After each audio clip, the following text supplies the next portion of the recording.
Hej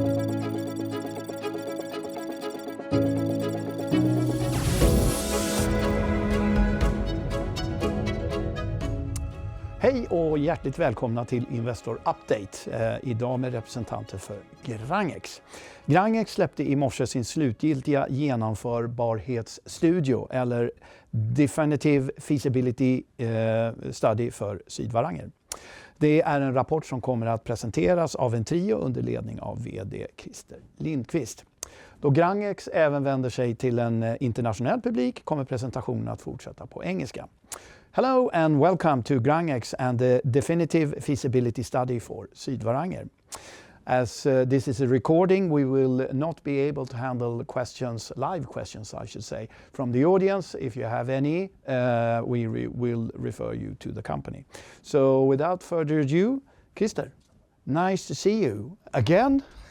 Thank you. Thank you very much. Take it away.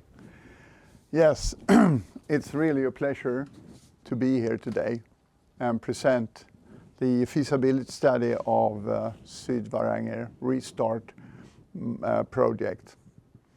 It has been truly a fantastic period.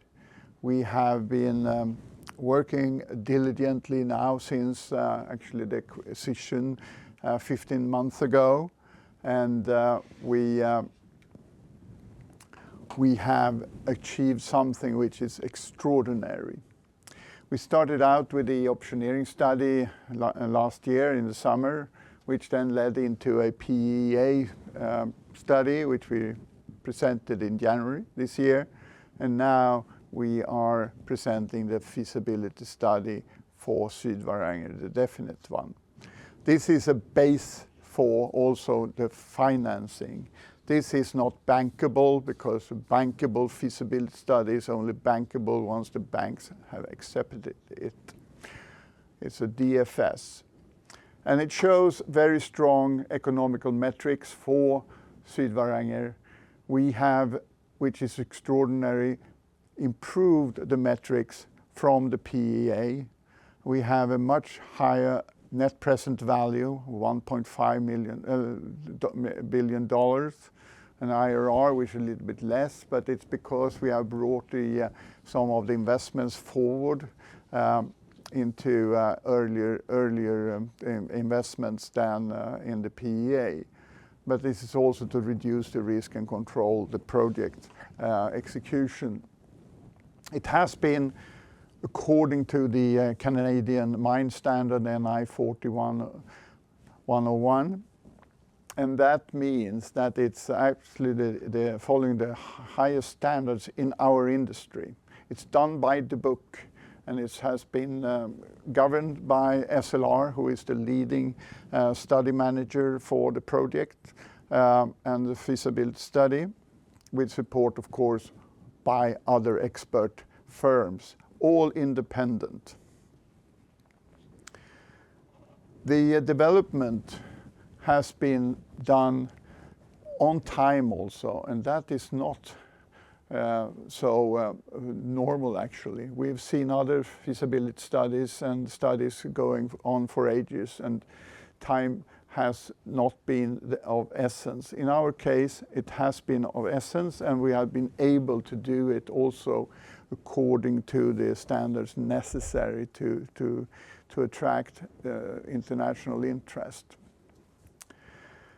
What we now are entering into after publishing this is, of course, to get the financing in place for the final investment decision end of this year. We'll talk about more on that later. The important thing here, and maybe it's noted in the feasibility press release, is that we are having the first commercial shipment already next year, end of next year.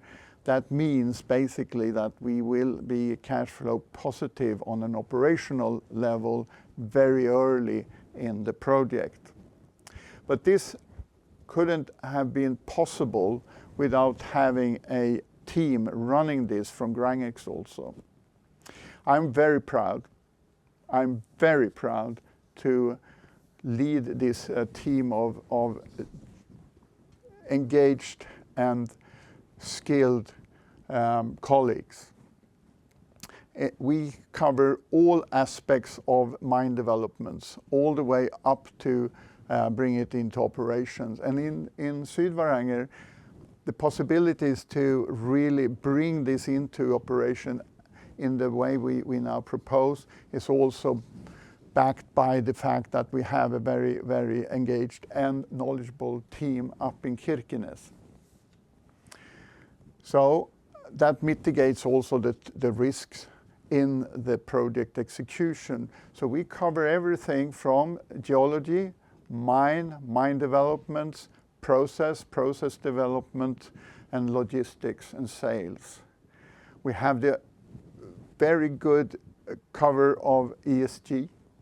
We, as GRANGEX, have, as you know, very high ESG standards set up for all our projects we take on. But we also have the project financing in-house. So all this is in-house skills we have in GRANGEX, and that's unique. And this is why we call ourselves the only mine developer in our industry. We take on projects and bring them into operation. But we also have, maybe the most important thing also, project execution skills. Without bringing a project into operation, you need to execute the plan to construct it and bring it into commissioning and finally to operations. So this is the team, and this is just the first layer of the organization. We have many more in our team. And they worked alongside, as I mentioned, with the independent consultants led by SLR, the study manager for our feasibility study. They make sure that it's following the standard, the Canadian standard we mentioned. And we have independently also forecasts on the price and the market by Fast Market, which is one of the leading analyst companies in our industry. We have Zenito, who is focusing on the process side engineering. But most important, I would say that Bo Arvidsson's consulting is for the mineral processing and bringing all this technology in, which makes it possible for GRANGEX and Sydvaranger to produce the ultra high grade concentrate for direct reduction applications. Geosyntec should be mentioned because they bring in all the environmental and the ESG standards, which is very important for us as a company.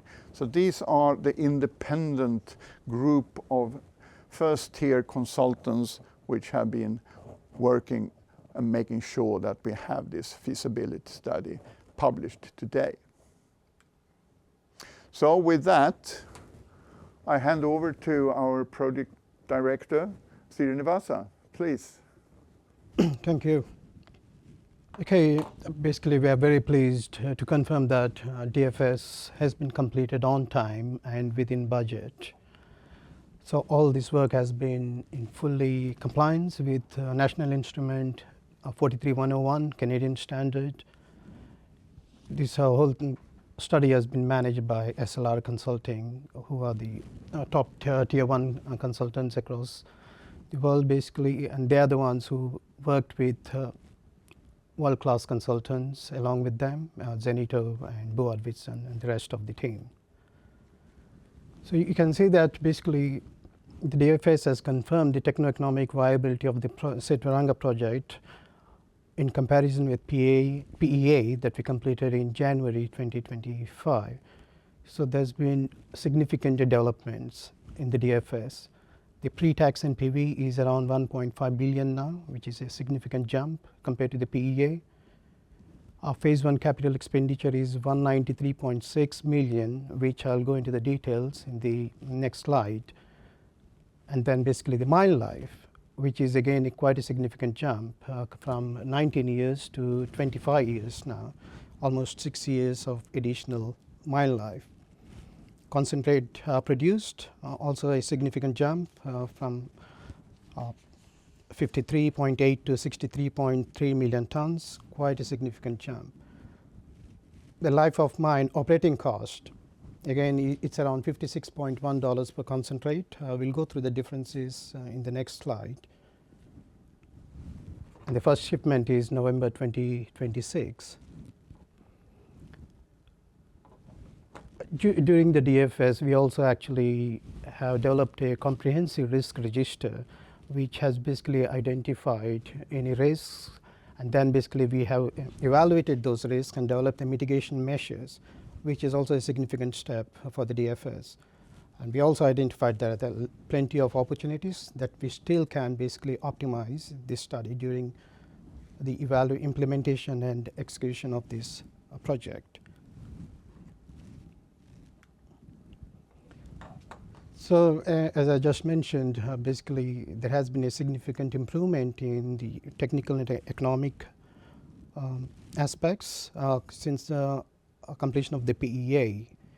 The big one is basically we have added $307 million of NPV to the project. The IRR is down around 9.2%, but again that's due to our investment schedule. We have brought in few of the Capex early forward.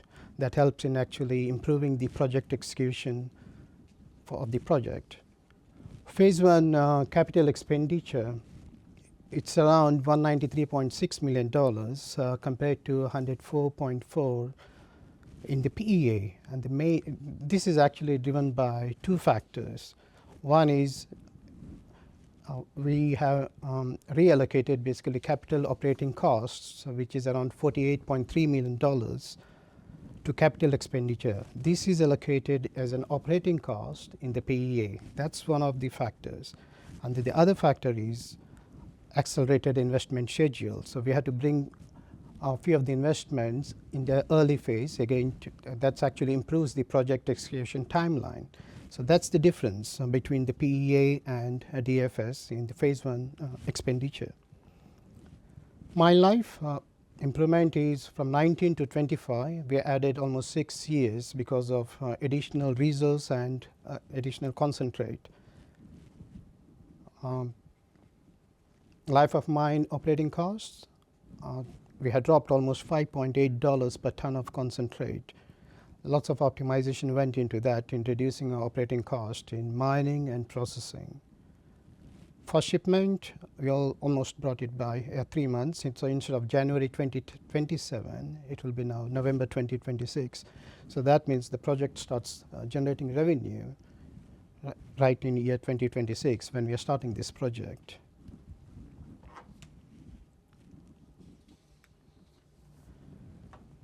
So yeah, we'll be just going through the mine layout here. Just wanted to show what Sydvaranger mine project is. The mine will be developed in a conventional open pit operation. We have basically northern the southern pits. So when we start this operation in phase 1, we'll begin with the southern side where the stripping ratio is the lowest. So this basically helps us in driving the cost efficient operations when we start the operation in 2026. So ore will be sourced from around 9 different pits throughout the mine life, and then it will be crushed in the centralized location. The crushed ore will be railed for downstream processing in Kirkenes town by rail, where we'll be basically producing ultra high grade DR grade product. Waste rock generated from the mines will be placed around 5 waste dumps as per our waste mining strategy. So in 2024 December and 2025 January, we also actually we ran a drilling campaign and drilled few holes actually. That was required to upgrade our resource classification. So what we have done is we drilled around 23 drill holes in the southern side. That's where the early mining will commence.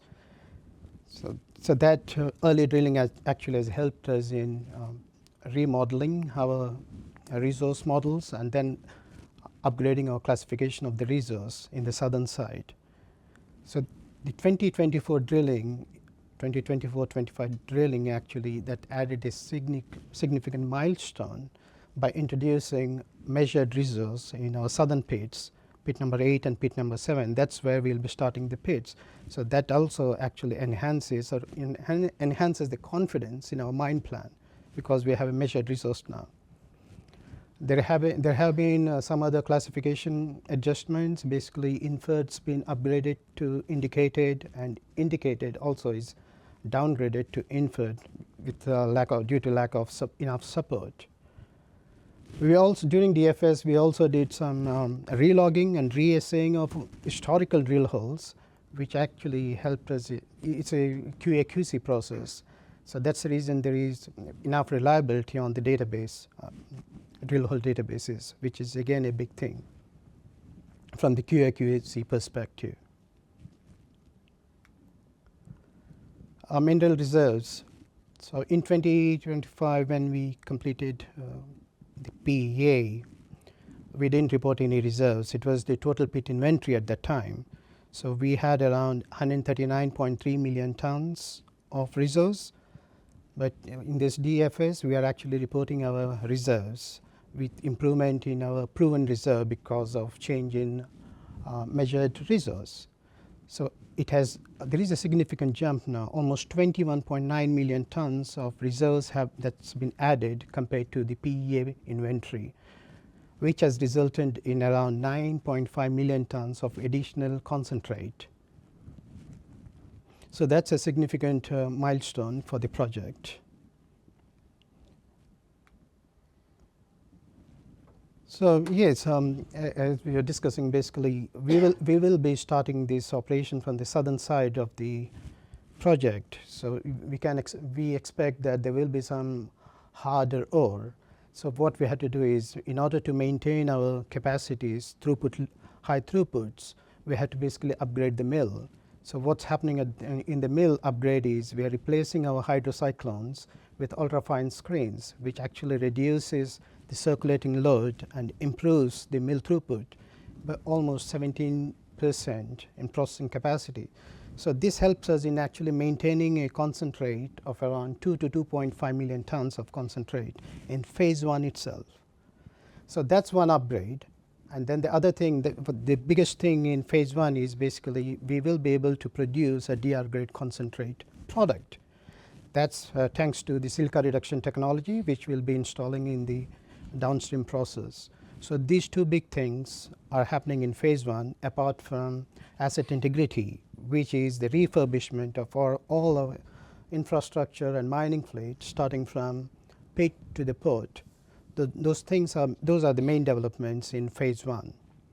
And phase 2 is basically a new crusher location in a new crusher station, along with the cobbing facilities in a new location. That actually helps us to improve our throughputs, and we'll be able to produce 3 to 3.5 million tons of concentrate. That's the significant difference from phase 1. But in both the phases, I can see right on top, that's the DR grade product that we'll be producing at 70% Fe and low silica plus alumina less than 3. So that's the significant milestone. That's the product which is the big change in Sydvaranger. Because earlier it was a blast furnace product, now we are producing a DR grade product. So yeah, this is the schedule that we are put in to basically demonstrate that. The chart on the left hand side is a NPV, or the strategic schedule. The strategic schedule actually helps you to identify out of those 9 pits how to sequence it and what will be the mining capacities. So that's been run as the first pass, the strategic schedule. And the chart on the right actually is replicating the strategic schedule in a tactical manner, because the strategic schedule has been developed on a yearly basis and the tactical schedule is on a monthly basis. So what you do is you actually apply all the practical constraints in mining about how many vertical benches and all other aspects in activity schedule. All those constraints are applied in the tactical schedule. So what this shows is we've been able to replicate a strategic schedule into very decent tactical schedules. So that means there is the value dilution is very minimum between a strategy to the tactical schedule. So that's quite a big achievement in the study. And then the big difference is mine life has improved significantly from 19 to 25 years. So that's a big thing. And then we have brought in early production. Basically, we'll be able to ship in November 2026 compared to January 2027 in the PEA. So here we are basically looking at the concentrate production through the end of the mine life. The color in pink is basically during phase 1. So we will be producing around 2 to 2.5 million tons of concentrate, then basically ramping it to 3.5 million ton of concentrate, and then start tailing down. The tailing down at the end of the mine life, that's basically a big opportunity for us, because we have seen that in the resource there is still lots of indicated and inferred resource. Our conversion from resource to reserve at the moment is sitting around 35%. So that means there is plenty of opportunity to add the mine life and fill the gap that we see in the tailing end of this chart. So 25 years is just the start, but I think with additional infill drilling, the mine life can be prolonged for quite a long time at Sydvaranger. Right, thank you, Srinivasa. I have a couple of questions for you here, and I will start by exposing my ignorance. Life of mine operating cash cost of $56 per ton concentrate. So could you define that? If I'm an investor and I'm looking at your company, is that what I'm expecting the cost per ton? And then I can compare that to a selling price, or how do you define the 56? Yeah, 56 basically is an all-inclusive cost that includes the mining, processing, logistics, railing. So total all-inclusive cost per ton of the concentrate that's produced. Then it's very easy to compare it against any other operation per ton of concentrate. So that's what we are sitting at. And then just would like to highlight that $56.1 per ton, that's a significant drop compared to what we had in the PEA. We had around $61.8 per ton of concentrate, so massive big difference. And you had a couple of slides and you referred to the mine life where you added 6 years more, and also exposing a little bit of an ignorance here. But am I right in understanding that this final study, and the reason why you could have more years, is that the final study showed that you had more resources than you expected? Is that the way to look at it? Yeah, there are two things that I would like to say on that. Addition of the 6 years. One is, I'm going back to the PEA versus DFS. We have actually optimized our cost base significantly, mining and processing costs. So based on those costs, we re-optimized the pit shells. So basically, we've been able to generate bigger pits because of the reduction in costs. So that's the reason there is a jump in the resource from 139 million tons to 161 million tons of ore tons. So that's the reason we are there. And sorry, what is the next question? Yeah, well, basically it's just like you could see that you had more assets in the ground that you expected, hence the prolonged life there. And also there was something called FOB selling price of $138. So what's an FOB? Yeah, FOB is on free on board price, and in the slide we have shown that it is 139.8 as the average price. But actually we are using a variable pricing model which is generated by an independent marketing forecasting consultant. So that's the free on board average price for the life of the mine. But actual pricing is the variable pricing that's used in the financial model. Yeah. So it gives you a ballpark figure, but the mine can live longer and the price can obviously vary. Absolutely. The mine has significantly additional life. As we have looked at the resource, there is lots of indicated and inferred resource. So yes, with additional drilling, mine life can be prolonged. Okay. Excellent. Well, thank you, Srinivasa. Very invigorating. And now it's high time to welcome Jenny Eriksson, Head of ESG. Please. Okay, thank you so much. I'm here to cover a bit on the ESG aspects of the project. And I would like to start with the standard NI 43-101 and the requirements put in this standard. So it requires that we have a very good understanding of the environmental and social aspects and issues from the project.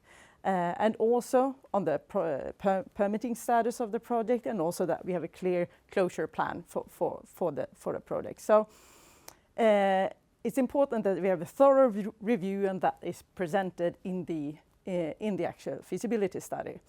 And we have done a very thorough work to understand where we are and what is required from us. And the main topics that I put here in the list that are the ESG topics that I want to step back to. Everyone knows that there is an impact from mining activities, and that we need to have a good understanding where we are.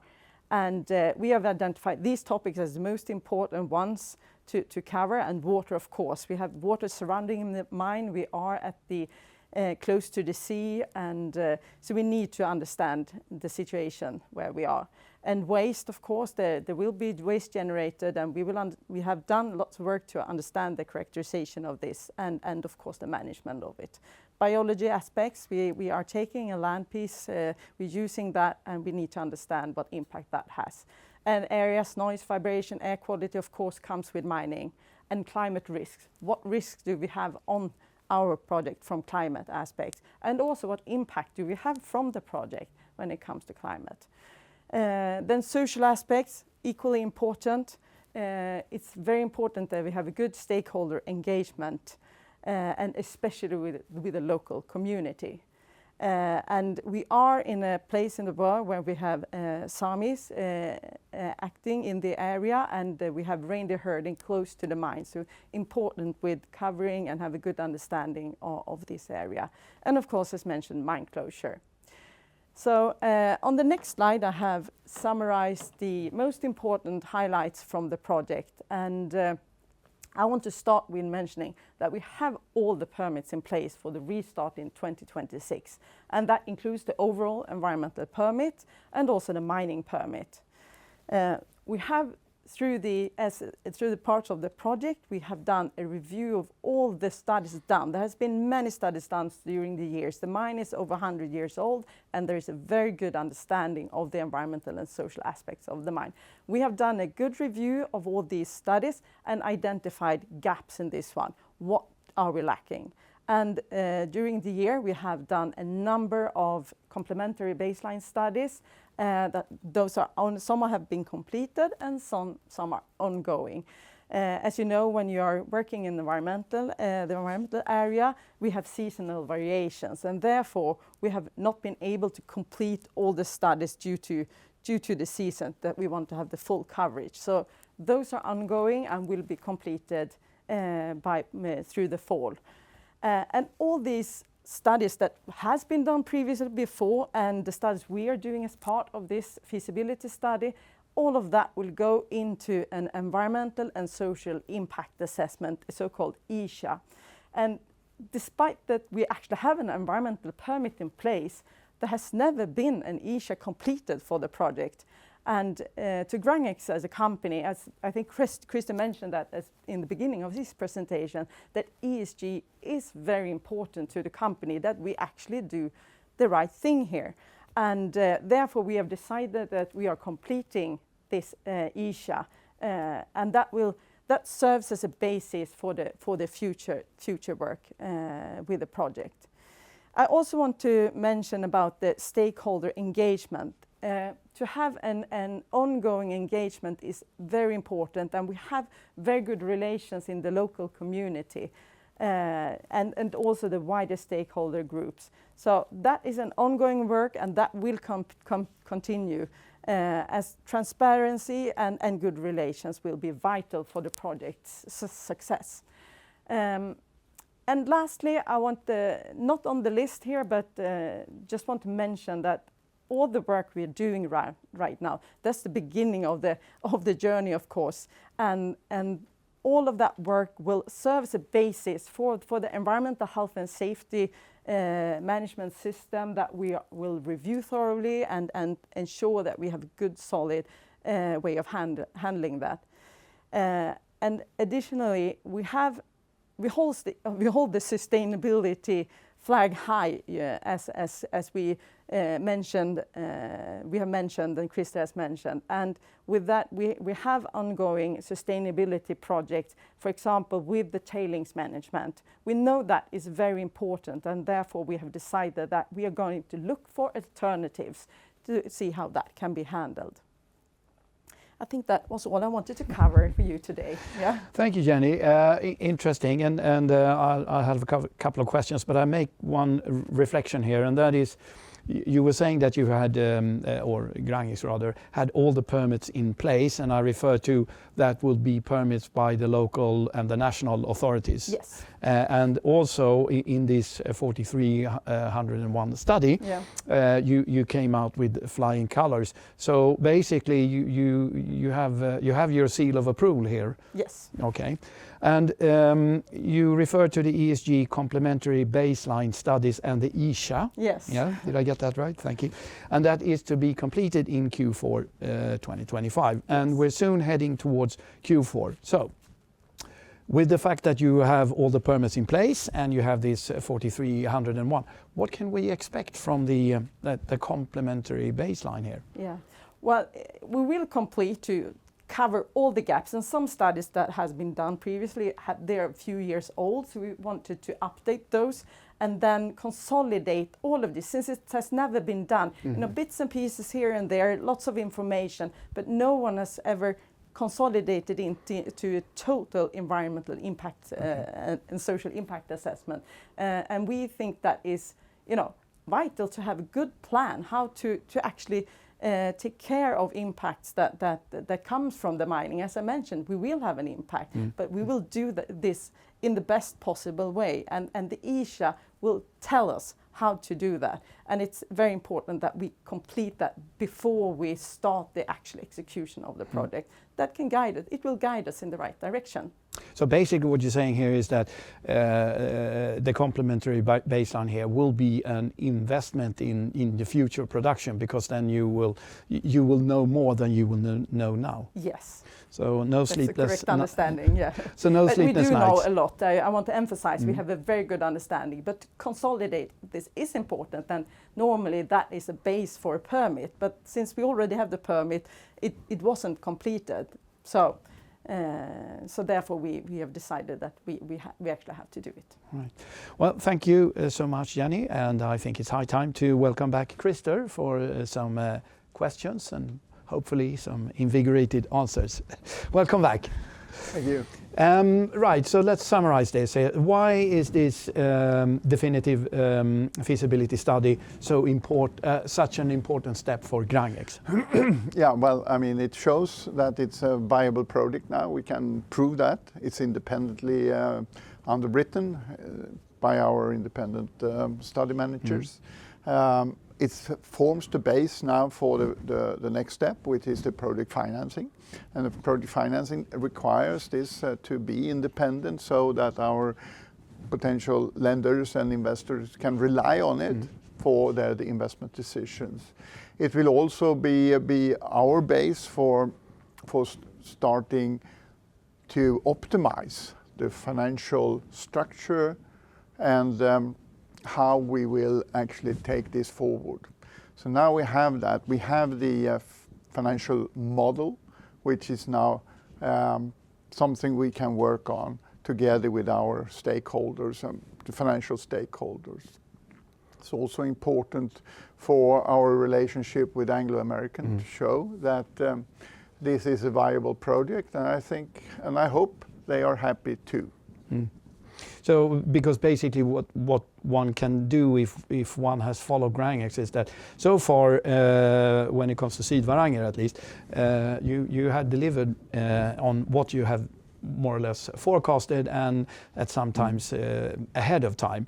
If we look for the population of Sydvaranger, because we just had an ESG segment here, and I know previously when we had live questions, there were a couple of Norwegian local questions there as well.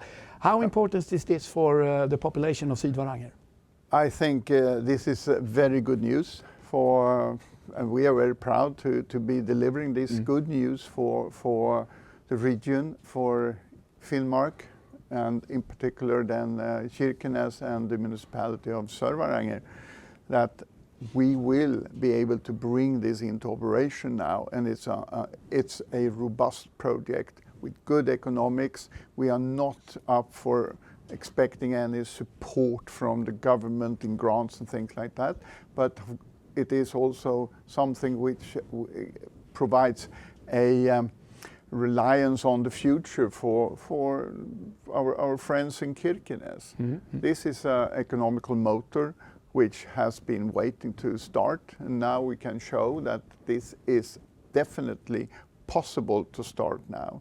So the next step is to start the project finance activities for real now. We have been, since the publication of this PEA, working on the project financing structures and discussions with a lot of interested parties. Now we can bring this into real discussions, real numbers, so we know, and we can, well, that's why the feasibility study is a very good base for those final discussions.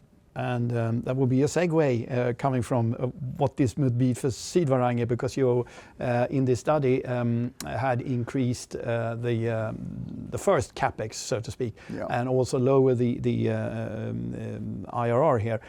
Am I right in understanding that the higher Capex number versus the previous study is because you are increasing the speed towards production? Yes, and especially I think that, as Srinivasa mentioned, it's also creating a more robust case. We are bringing forward certain investments, meaning that we do not have, let's say, in the phase 2, a too large stoppage of the production.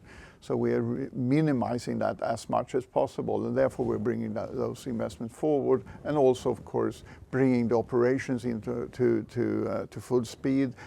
The working capital in the sales, I mean, the operations is also a part of this increase, roughly 40 million, I think it was, of extra Capex now, which we capitalize instead of putting it on the OPEX side. But I mean, the main point here really is that you're speeding up. It's not that things are more expensive or will be. This final study is done on time, within budget, and when it comes to comparisons with metrics from the previous study, it's better. I would argue, even if the Capex is higher, is because it's better. My first question is this normal for the industry? And if not, who should be credited? Well, I must say that I think we can definitely say that when you publish a feasibility study, it's normally more conservative than anything which has been produced earlier, and that's normally the case. Here we can show, and this is because the PEA was done, and now we done a very thorough feasibility study. We can still show, as Srinivasa said, expanded life of mine, increased resources, increased production of concentrate.